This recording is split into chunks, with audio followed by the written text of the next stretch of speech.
सुलेखाले के भन्नुभएको थियो भनेपछि ल यिनी जति यिनी हतियारा छन् यिनी गोली चलाउने हतियार चाहिँ यिनलाई 15 दिनमा पक्राउ गर्छु भन्नुभएको थियो। खै त 2.5 महिना भइसक्यो। 2.5 महिनाभित्र तपाईँको यार जनजी आन्दोलन सरकार ढाल्यो र यार के हेरेर बसेका हुन्। म त यो पो मान्छु कि अचम्म मान्छु। युवाहरू खाडीमा मन्त्री परे झाडीमा परेका छन्। मजाले बार्न पैसाको झाडीमा फेरि त्यो घाँसको झाडीमा होइन फेरि पैसाको झाडीमा परे। अनि महँगाई चाहिँ बढाएको माथि आकाश छुन आँटिसक्यो त। गरिब कसरी नेताहरू टाढा त बना त हुन् नि चलाक यिनले बनाउनु मार्न यिनले बिलामे छानेलाई जस्तो टाके उहाँ अलिकति युवक पनि हुनुहुन्छ। मलाई चाहिँ निकाल्नै बेस लाग्छ। मलाई चाहिँ उहाँले चाहिँ अलिकति देश केही सुधार गर्नु छ कि भन्ने मलाई चाहिँ लाग्छ हैन। जनताले धेरै चाहेको नेता पनि रवि लामेछानेलाई बाहिर निकालौँ भनेपछि निकालिन ठाडो निकाला भने चाहिँ यिनी चोरहरू यिनी नेताहरू छन् नि यिनका शिर माथि हुँदै हुन्। दिपेन्द्र दाइ के छ खबर? एकदम ठिक छ। अनि हाम्रो तारा दाइ ठिकै छ? ठिक हुनुहुन्छ नि हैन? आज फेरि एक हप्तापछि भेट भयो। आज एक हप्ता पछाडि भेट त भयो। अलि हल्का ढिला पनि भयो। अनि हाम्रो दिपेन्द्र दाइसँग नि एक हप्तापछि नै भेटघाट भयो भनौँ न हैन? हल्का मोटाउनु भयो क्या दाइ हजुर? हल्का मोटा जस्तो लागिरहेछ। त्यही मात्रामा लागिरहेछ त्यस्तो। अनि के छ नयाँ नौलो भन्नुहोस् दाइ? ठिकै छ दाइ। नयाँ नौलो त ठिकै छ। 5 छ मौसम राम्रो छ। ठिकै छ। हो ल ठिक छ। मौसमले जे होस् एकदम साथ दिइरहेछ अहिले होइन त? मौसम अहिले एकदमै राम्रो छ। अनि हाम्रो दिपेन्द्र दाइ भन्नुहोस् नयाँ खबर के छ? के चलिरहेछ? नयाँ खबर अब के भन्नु, राम्रै छ। बाँचेकै छ। स्वास्थ्य ठिकै छ। स्वास्थ्य ठिक हुनु नि राम्रो कुरा हो होइन? सबैभन्दा मेन कुरो त अब स्वास्थ्य नै ठुलो कुरा हो नि। हामी स्वास्थ्य भइयो भने सबै कुरा ठिक हुन्छ। स्वास्थ्य हुनु एकदम जरुरी छ। र आज हामी तारा दाइ हाम्रो नेपालको अवस्था हेर्दै गर्दाखेरिमा यसो केही दुःख सुखका गफका भान्यो र? नेपालको अवस्था धेरै नाजुक छ। के छ दाइ नेपालको अहिलेको परिवेश के छ? अवस्था के छ? परिवेश चाहिँ के छ भनेपछि अब जनजी आन्दोलनले भनेका थिए तत्कालै घोषणा गर्नुपर्छ नि हतियारहरूलाई भन्ने कुरामा गरेका थिए। तर त्यो हतियारहरूले तत्कालै भनेको अहिले त 3 महिना लगभग 2.5 महिना भइसक्यो होइन? नेपालको अवस्था त्यो केही समाधान नै छैन। केही छैन भनेपछि जेनजी आन्दोलन तुइएको? जेनजी आन्दोलन बिचरालाई तनाव छ। पहिला त्यही अनि सरकारले भनेको थियो एकजना व्यक्तिलाई 10 लाख रुपियाँ दिने कुरो थियो। जेनजी आन्दोलन जो घाइतेहरू छन् नि त्यहाँहरूलाई त्यो त सेलाएर गयो। 10 लाख रुपियाँ दिने थियो।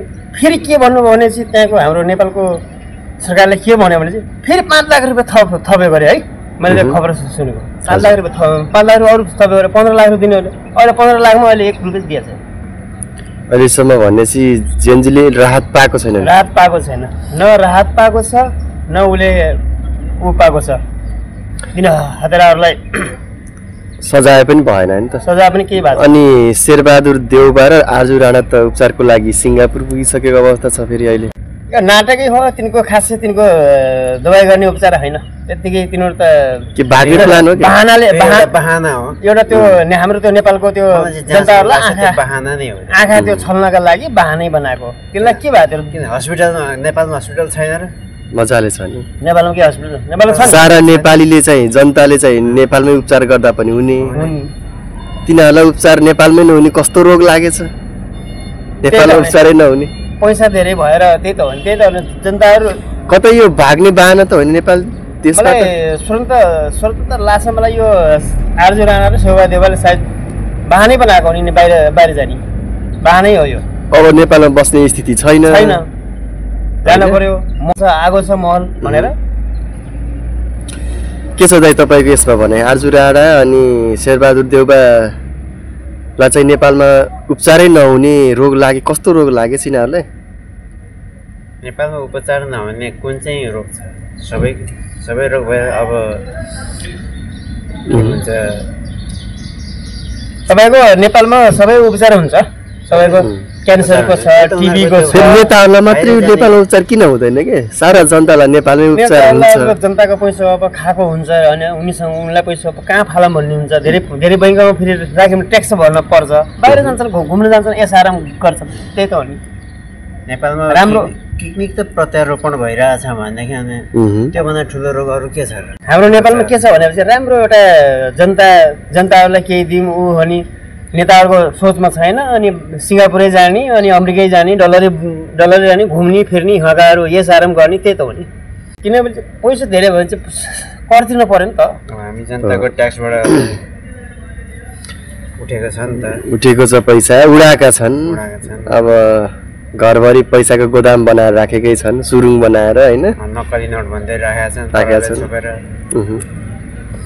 यसको अवस्था नाजुक छ के देश त डुब्यो अब सुशीला कार्कीले त मैले भन्नुभएको थियो 6 महिना सुशीला कार्की र सुशीला कार्कीले बनाएकै उसले हो तपाईँको यो बालन जेन्जीको सम्मत होइन फेरि जेन्जीले अहिले त सुशीला कार्कीलाई बनाउने अहिले भनेको थिएन नि पहिला 6 महिनालाई उनले त बालन शाहलाई भनेको त बालन शाहले जेन्जीलाई उसलाई सुशीला कार्कीलाई दिएको होइन सुशीला कार्कीले के भन्नुभएको थियो भनेपछि ल यिनी जति यिनी हतियारा छन् यिनी गोली चलाउने हतियार चाहिँ यिनलाई 15 दिनमा पक्राउ गर्छु भन्नुभएको थियो खै त 2.5 महिना भइसक्यो 2.5 महिना भयो भनेपछि सरकारमा आउनुभन्दा अगाडि र पछाडि गर्ने व्यवहार त धेरै फरक हुँदो रहेछ के छ दिपेन्द्र दाई तपाईँलाई अहिलेको नेपालको हाम्रो अवस्था नेपाल सरकारको अवस्था हेर्दै गर्दा हामी परदेशमा बसेर के भन्न चाहनुहुन्छ तपाईँ अब अहिलेको नेपालको स्थितिमा के भन्ने अलिकति एउटा राम्रो बाटोमा लैजान खोज्दाखेरि अब कहीँ मिलिरहेको छैन हुन सकेको छैन जहाँ घुसखोरीहरूले जति खाए पनि जति गरे पनि उनीहरूलाई कारबाही भइरहेछ कारबाही भएको छैन देखिन्न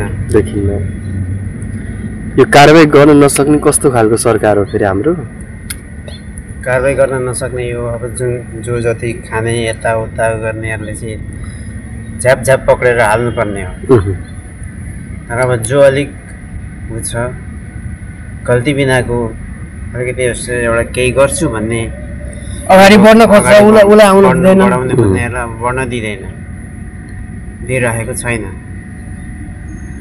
तपाईँको कारोबार यो कारबाही नहुने त कस्तो हो भने चाहिँ अगाडिको अनि नेताकै हात छ के सबै कुरो नेताकै हात छ किन भनेपछि यिनी अगाडिका यिनी नेताहरू छन् नि त यिनी शेरबहादुर देउबा केपी शर्मा ओली बाबुराम भट्टराई होइन यिनी भनेको त अब वरिष्ठ नेता हो नि यिनले त अनि समाटेका छन् हाम्रो फेरि युवा केटाहरू कस्ता छन् भनेपछि चुन्न त चुन्छन् अलिकति डिप्रेसन गरेर चुन्ने पनि हो होइन नेताहरूलाई अनि चुन्न जान्छ म त यति भन्न चाहन्छु कि नेताहरू जुनिसकेको पनि पार्टी आउन् कार्यकर्ता आउन् जातभात आउन् त्यो मतलब होइन हाम्रो देश बनाउनु पर्यो सबभन्दा विकास भनेको त्यो हो यहाँ त नेताहरू के छ भनेपछि अलिकति केही घुसपेट गर्ने उसलाई अनि 2-4 लाख रुपियाँ दिएर घुस खुवाउने अनि हातमा अनि पनि त्यस्तो छ कि नेपालमा घुसपेट बढी भइरहेछ कि नेपालमा अनि देशमा एकदमै अराजकता बढिरहेको छ जसले जे भने नि भएको छ जसले जे बोले पनि भएको छ जसले जे गरे पनि भएको छ अचम्म छ हेर्नुहोस् त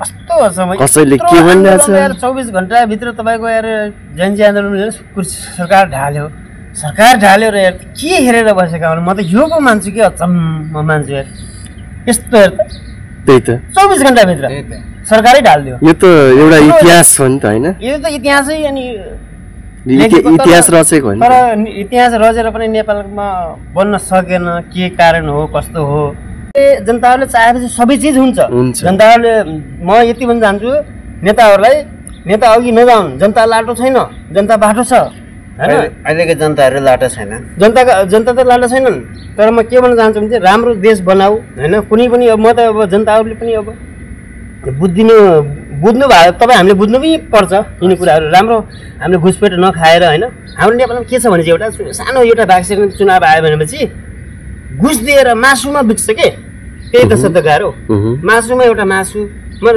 रक्सीमा बिक्छ म के भन्न चाहन्छु भनेपछि जुन अहिले प्रकारले अहिले भएको छ त्यो खासै भन्यो भने चाहिँ देशलाई नेपालमा बस्नेलाई नेपालको खासै माया त किन नहुने तर विदेशमा बस्ने मान्छेलाई धेरै माया छ क्या धेरै माया छ धेरै अनि तनावहरू आउँछ 2-4 कुराहरू आउँछ होइन जिगर पनि हुन्छ त्यसमा के छ भनेपछि अब हाम्रो नेपाल म यति जान्छ हाम्रो नेपालमा राम्रोसँग देश चलाउनु के कुनै पनि पार्टी आउनु हामीलाई पार्टीको सरकार छैन देशवासको पनि छैन तर देश विकास हुन चाहियो जुनसुकै पार्टी आए पनि जुनसुकै दलका नेताहरू अगाडि सरे पनि देश विकास हुनु पर्यो देश विकासमा देश बनाऊ अहिले जनताले चाहे जस्तो त केही भएकै छैन अझै पनि हैन न जेनजीले चाहे जस्तो भयो न जनताले चाहे जस्तो भयो यहाँ त भाड भैलो भइरहेछ के त्यसमा त पजेरोमा मन्त्रीहरू त पजेरोमा घुमिरहेछन् मन्त्री परे झाडीमा युवाहरू खाडीमा मन्त्री परे झाडीमा झाडीमा परेका छन् मजाले बार्न झाडी पैसाको झाडीमा पैसाको झाडीमा फेरि त्यो घाँसको झाडीमा हैन फेरि पैसाको झाडीमा परे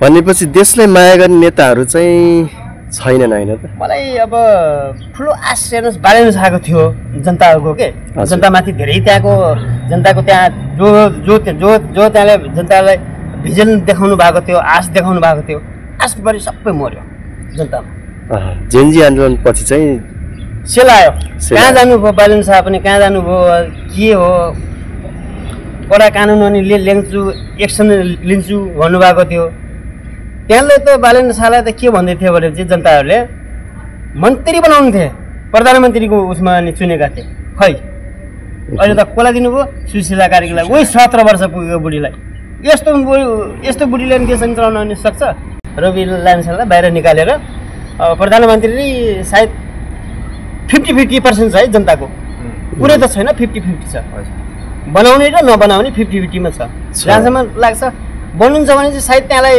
दिनदारी पनि केही फरक पर्दैन रविले दिँदाखेरि खासै फरक पर्ला जस्तो लाग्दैन त्यसलाई किनकि रवि त्यसलाई चाहिने मान्छे हुन् जस्तो मलाई पनि लाग्छ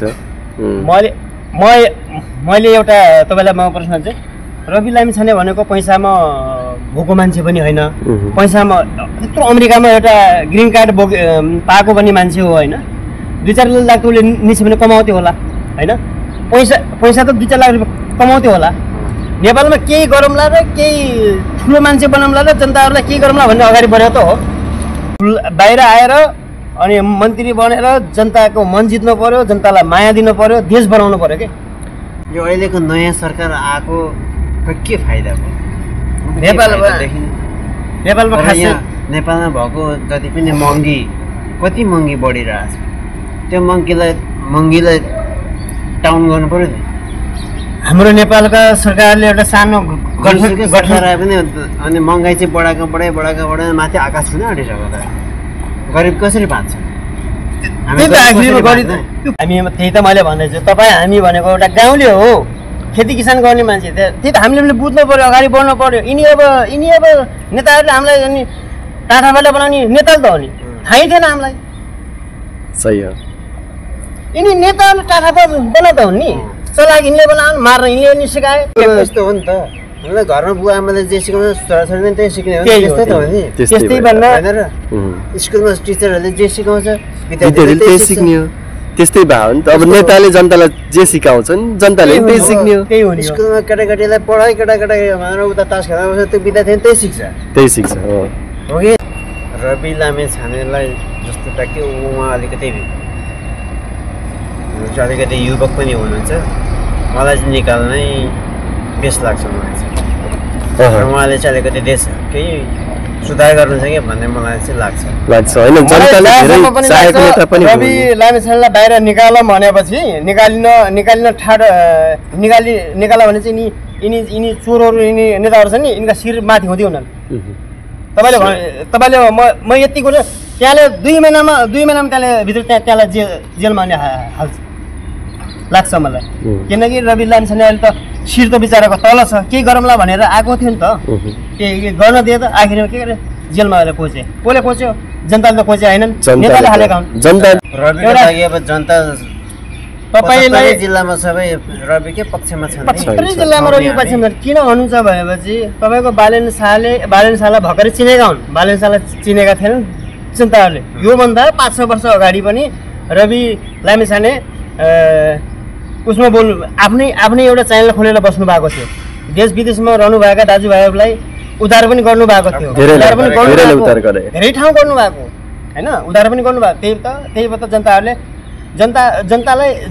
जनताले के चाहन्छन् भनेपछि जुन नेतालाई परिस्थितिमा आएको बेलामा उद्धार गर्यो भने चाहिँ जनताले त माया गर्ने त सोझै भयो नि रवि लामिछानेलाई अब रवि लामिछाने माया गर्ने केपी शर्मा ओलीलाई माया गरन् केपी शर्मा ओलीले के गर्यो राम्रा नेताहरू आउनु पनि पर्यो म त यही दाजुभाइलाई के भन्न चाहन्छु भने राम्रो नेतालाई सुनेर अब चुनाव पनि अब आउँदैछ टाढा पनि छैन होइन अब नजिकै आउनु म त के भन्न चाहन्छु राम्रोसँग नेताहरूलाई चिनेर कुनै पनि पार्टीको मान्छे होस् राम्रो काम गरोस् के चाहे दलिल होस् चाहे बाहुन होस् चाहे छेत्री होस् चाहे गुरुङ होस् चाहे नेवार होस् म के भन्न आखिरमा नेपाली हो नि राम्रो काम गर्नु पर्यो के अनि देशलाई माया गरौँ के यो होइन कि आफ्नै पेट भरेर आफ्नै बालबच्चा पारेर विदेशतिर त्यो गर्नु भने जनताको मन जित्न पर्यो जनताले भनेका मागहरू पुरा हुन पर्यो बाटोघाटो हुनु पर्यो स्कुल हुनु पर्यो जनतालाई चाहिएको त्यही त हो नि बाटोघाटो भनेको कहीँ पनि नहोस् बाटो होस् पानी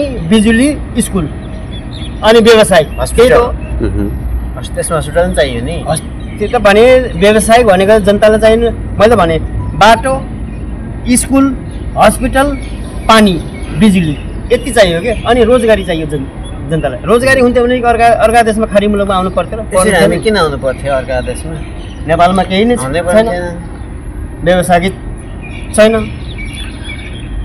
हामीले त भन्ने एउटा होइन एउटा उपदेश दिनेमा मात्रै काम हो अब हल्का देशलाई माया लाग्छ आफ्नो देश ठाउँलाई माया लाग्छ र अनि बोलिदिन्छ होइन एउटा के गर्ने त्यस्तो बुढा खाडाको नेपालमा काम छैन यिनी यो सुशीला कार्की यो केपी शर्मा ओली शेरबहादुर देउपा प्रचण्डको छैन युवा नेताहरू अघि आउनु पर्यो भिजन भएको मान्छे अब यिनीहरूको नम्बर गयो यिनको छैन अब यिनीहरूको गर्ने यिनले केही पनि होइन सानो एउटा नेपालमा केही ठुलो कार्यक्रम केही माग केही आउँछ भने चाहिँ भारतलाई सोध्छ म गरौँ कि नै यो गर्नु भन्छ राम्रो काम गर्ने पक्षमा भारतलाई सोध्छ भारतलाई पडोसी मुलुक देशलाई कहिले पनि सोध्न हुन्न जो ठुलो भएको देशले सानो देशलाई हमेसा हेप्छ कुनै पनि चिजमा हेपेकै हुन्छ लडाउने नै यही ठुलो देश हो के सानो देशले लडाउँछ र लडाउने भनेको ठुलो अनि देशले हो अर्काको अधीनमा चाहिँ नचल्नु अर्काको अधीनमा नचल्न पर्यो कि चल्नु भएन अर्काको अधीनमा चल्ने अर्कालाई सोध्ने भएपछि नेपाल कहाँ भन्छ र अर्कालाई सोध्नु भयो भने आफ्नो देशमा त आफै गर्नु पर्यो नि नेताहरूको अस्ति नै हेर्नुहोस् सुशीला कार्कीलाई प्रधानमन्त्री बनाउनु बेला भोलिपल्ट भारतमा फोन हान्नु भएको छ ल म त मन्त्री बन्यो भनेर म त अनि कुर्सीमा गद्दीमा बसेँ भनेर भारतको हातबाट हुँदो रहेछ होइन त सबै कुराहरू भारतको हातबाट हुने नेपाल भारतले चल्नु पर्ने भारतको अधीनमा चल्न पर्ने भारतको इसारामा भारतको इसाराले अनि हामी भारतमा छौँ कि नेपालमा रहेछौँ त त्यही त आधा भारत भयो आधा अनि नेपालै भयो भएन नि नेपालको अस्तित्व नै छैन एउटा तपाईँको एउटा सानो तपाईँको बाटोघाटो के बनाऊँ भने भारतलाई सोध्नु पर्ने बुझ्यो तपाईँको हाम्रो नेपालमा एउटा यो सुदूरपश्चिममा बाजुरामा एउटा पेट्रोल खानी निक्लेको छ पेट्रोल खानी र पेट्रोल निक्लेको छ है डिजलको अनि खानी अनि निक्लेको चाइनाको कमिटी आएर चाइनाको कमिटीले निकालिदिएर उद्घाटन गर्नलाई भारतलाई सोध्नु पर्यो भने यो पनि जैन आन्दोलन गरे नै उहाँको एउटा तपाईँको सुदूरपश्चिममा पर्छ राणागाउँ भन्ने ठाउँ हो त्यहाँ पेट्रोल निक्लेको छ चाइनाको इन्जिनियरको टिमले आएर जिम्मेवारी नेपालको अनि सरकारको जिम्मेवारीलाई दिएको छ त्यसले निकालेरै दिएको छ त्यो कुरा फेरि भारतलाई सोध्न पर्ने गरी आज यस्ता परिस्थितिहरू आउँछन् रवि लामिछानेलाई बाहिर निकाल्न पर्यो के छ दाइ तपाईँको रवि लामिछानेलाई फुल सपोर्ट छैन होइन एकदमै फुल सपोर्ट ठिक छ दाइहरू फेरि हामी बसौँला आज अलि ढिलो पनि भयो होइन आउनलाई अनि पछि फेरि भेटौँला दाजुभाइको यस्तै दुःख सुख गफगाफहरू गर्दै गरौँला ल दाइ आजलाई यति नै गरौँ हुनु त हस् त ल हस् दाइ है ल